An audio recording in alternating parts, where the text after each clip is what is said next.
trimestre avaluarem actitud, lectura en veu alta, síntesi i una altra estratègia que anomenarem fer prediccions.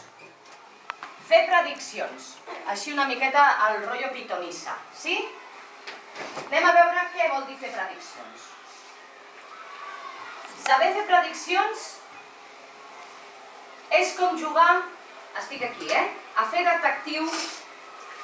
detectiu amb el text. Implica ser capaç de fer-se preguntes sobre el text. Rubén, pots llegir? Quan llegiu llibres, us feu preguntes sobre el llibre, sobre el text? Per exemple, sobre què passarà a continuació?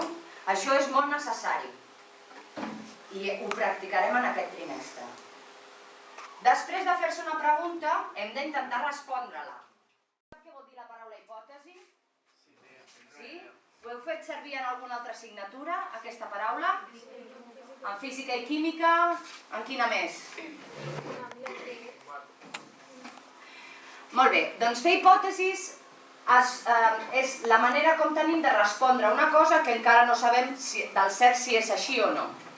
I les hipòtesis es poden fer fent servir evidències de diferents tipus. Per exemple, fer hipòtesis a partir del propi text. Nuhaila, pots llegir? Gràcies, Nuhaila. Una segona manera de fer hipòtesis per respondre a les preguntes que et sorgeixen a partir de llegir el text és fent servir el que ja saps. El que ja saps en general, del món, de totes les assignatures que has estudiat o del que has vist a la tele, del que has llegit, etc. Per exemple, Estrella, pots llegir, sisplau? Com anava dient, primer ens fem una pregunta. S'enfonsarà l'embarcació? Imagineu-vos una novel·la on hi ha un vaixell que està a punt d'enfonsar-se perquè hi ha una tempesta i tu et preguntes, en el capítol següent què passarà? S'enfonsarà o no?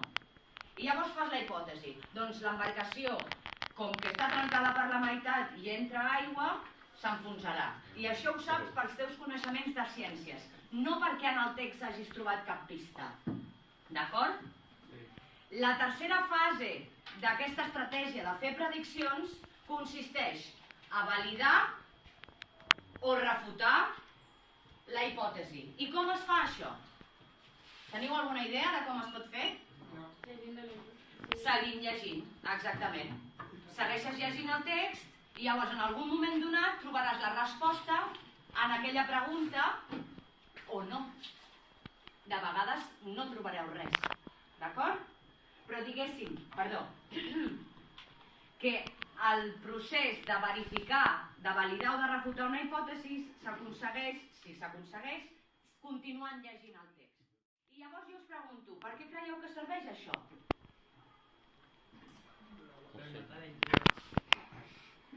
Home, la intriga la segueix estenent mentrestant sigui una hipòtesi, perquè una hipòtesi és una cosa que no saps del cert. Per què serveix?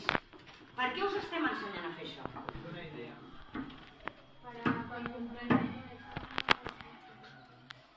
no saber bien bien, a partir de lo que sabe, pues...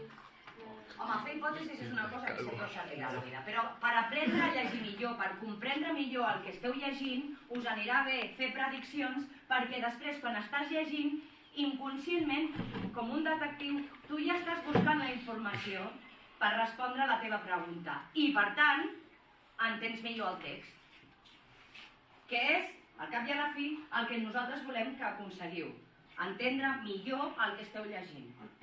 D'acord? Fins aquí m'heu seguit? Molt bé. Ja heu vist el procés, fem la pregunta, fem una hipòtesi i ara ens faltaria seguir llegint per revalidar-la o refutar-la. Sí?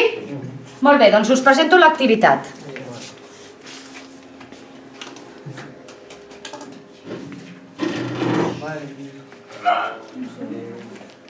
Vale, això ho haureu de fer al llarg d'aquest mes que ens queda de curs, més o menys, a la vostra llibreta de gust per la lectura.